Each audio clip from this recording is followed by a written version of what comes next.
The first and most important part of a figure drawing is the lay-in. Without a good lay-in, you rarely end up with a good drawing.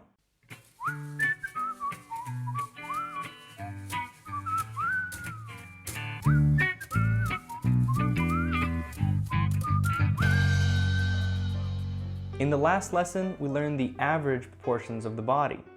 The problem with that is when the body moves out of the static soldier pose, those measurements change the way they are perceived by our eye.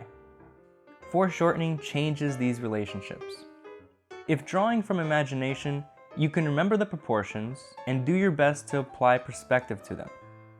If drawing from a reference photo or a model, we are given the opportunity to measure, a direct way to transfer the effects of perspective to our drawing. Measuring is exclusive to observational drawing, and you won't use it much when drawing from imagination, but it's still important to practice because it tunes your eye to what's correct. Measuring with your pencil. We can use all sorts of measuring tools like calipers or a string, but I like to use the one that's already in my hand, the pencil. First, hold your arm straight out without bending the elbow. Bending the elbow will bring the measurement closer to your eye and increase the size. The measurement will be consistent if the elbow is locked. 2. Tilt your head to bring your eyes as close as possible to the pivot point at your shoulder. This is important to keep the measurements consistent throughout the whole subject. If you don't do this, when measuring around the top of the pose, the pencil will be closer to your eyes, and when measuring around the feet, it will be farther from your eyes. This difference in the distance makes the measurements inconsistent. Keep your eye near the shoulder to minimize this.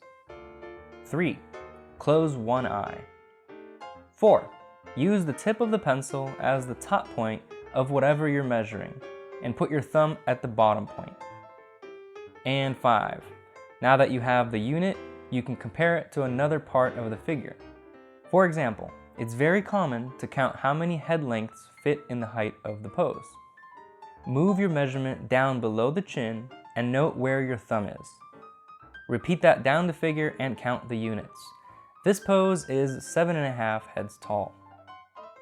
You can do this to measure the relationships of anything in the pose, not just the head. You can say the length of this arm is the same as the length of the lower leg, or whatever works for the pose. The approach I'm suggesting here does not require that the size you measured with the pencil be directly transferred to the paper at the same size. That would be called the sight size method, where the drawing is the same size as the subject you are seeing. Measuring relationships. The approach I'm showing today involves measuring relationships to make the composition fit on the size surface you're working on. We've established that the pose is 7.5 heads tall. The size of your paper allows the pose to be about this big, so mark the top and the bottom. Then break it up into 7.5 units. That tells you how big the head should be on the page, and you have the points for all the places where the head units lie on the pose. Doing this helps to prevent one of the most common rookie mistakes, progressively drawing things bigger as you go down the page or smaller as you go down the page. This happens because we get tunnel vision. We focus on the small portion of the drawing we're currently working on. We relate things only to the things near them instead of the whole picture. And if we tend to measure things slightly bigger than they really are, the drawing will slowly get bigger and bigger as we work our way down the page. Relating the whole thing first is a way to step back and look at the big picture. Make sure the foundation works before we add the parts. Already this tells us a lot, and it makes measuring the rest of the figure much easier.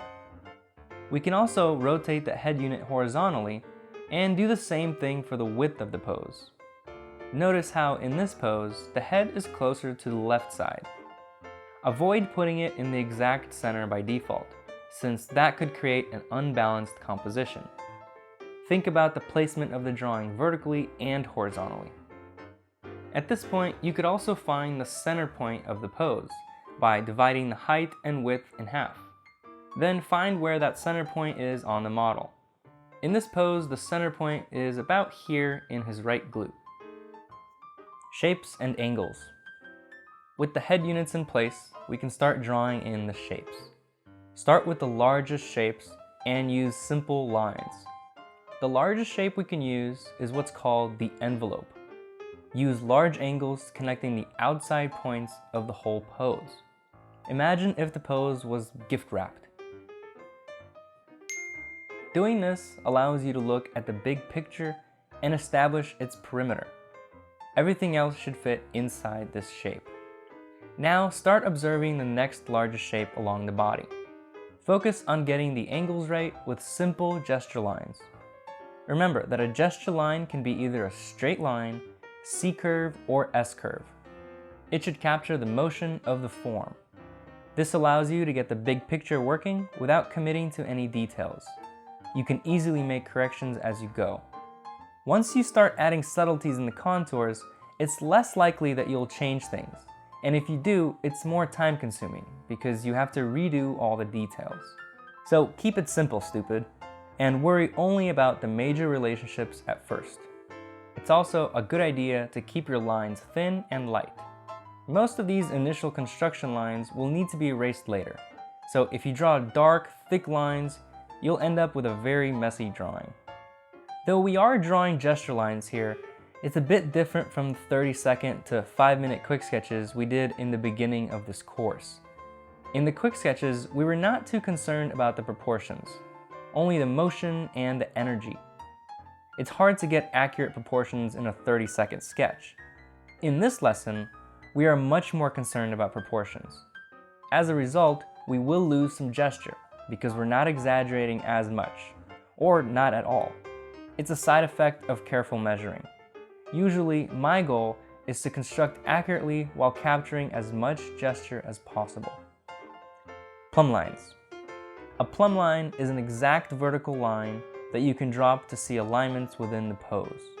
If drawing from a model, we can actually use a string with a weight at the end to determine a perfect vertical. Here we see that the acromion process aligns with the inside of the heel. Also, the armpit aligns with the outside of the knee and ball of the foot. We can also use horizontal alignments. Horizontal and vertical measurements are more accurate than angles.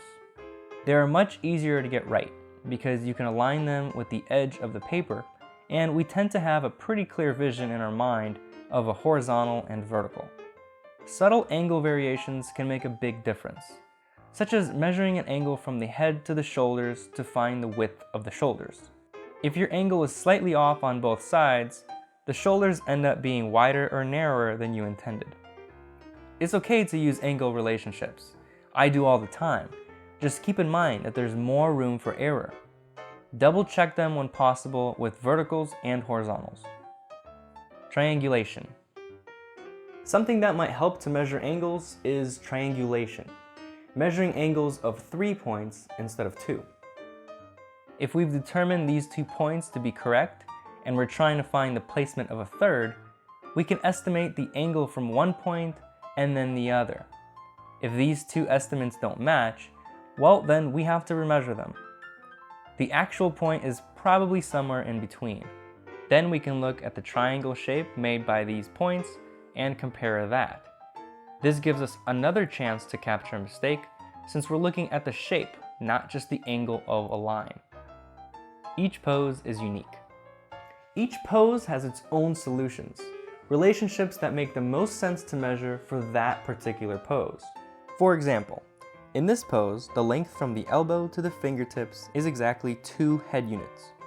However, in this pose, it's not a nice whole number.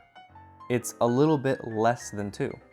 So you might need to look for other relationships that will help you find that length. A plumb line from the fingertips lines up with the edge of the pinky of the other hand, and the elbow lines up with the point directly in the middle of the chest.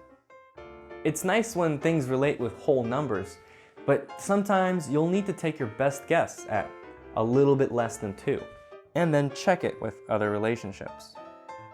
Negative shapes. Another trick to find accurate shapes is to look at the negative shapes. A negative shape is the space around or between the subject. It's the background. The shape here between the thighs is a triangular shape. This shape is easier for us to judge than the shape of the thighs themselves because we have less preconceived opinions about what that shape should look like. So we are more likely to make an unbiased evaluation of the negative shapes. Trust your eyes. If something looks wrong, it's wrong, no matter how many times you measured it. The mistake might be between a relationship you didn't measure or the small margins of error in the measuring compounded to make a significant mistake. Being a millimeter off while holding the pencil up can add up to inches in your drawing. So measuring will get you close, but it's much more important to develop your eye to see relationships without a ruler. Your eye can be a much better tool than a ruler. The way to develop this is to do a lot of careful drawings focusing on getting accurate proportions. When you practice these exercises, it's important to have a feedback loop. Either have somebody with a trained eye check your drawing, or have a method to check it yourself. Details. Now that all the major shapes are in place, it's safe to focus on the smaller parts and add the more subtle plane changes along the contours and within the forms. What about gesture? This episode has been about capturing accuracy. But how important is accuracy? That's up for debate, of course, but I don't think the answer is the same for everyone. How much do you want to change your reference? How important is it that you capture the exact likeness of your subject? Or is it more important that you capture the feeling in an expressive way? There's a balance to this, and that's partly what determines your style. In the early stages of your learning process, focus on complete accuracy. Make it as perfect as possible to tune your eye and to develop the ability to draw accurately. Don't choose to be more expressive simply because you're not capable of accuracy yet. Expand your abilities so that you have the choice. You lean towards accuracy when the job requires it, or you lean towards expression when the artwork calls for it. For practice, start by separating the two concepts. Do longer, careful drawings focusing on getting accurate proportions, and do shorter sketches focusing on gesture. Eventually, the two will mold together and be part of your thought process. Ultimately, during each stroke, you'll be making a subconscious decision considering both accuracy and expression. All right, that's it. Thank you for watching, and thank you for being a premium member. If you like this video and the rest of the series, tell your friends. Your support really helps in the production of these videos and future videos. Thanks again. See you next time. Something that might help measuring angles, the pencil, a little bit less than 2. A little bit less than 2. In the premium section, ultimately, during each stroke, you'll be making a subconscious decision considering both accuracy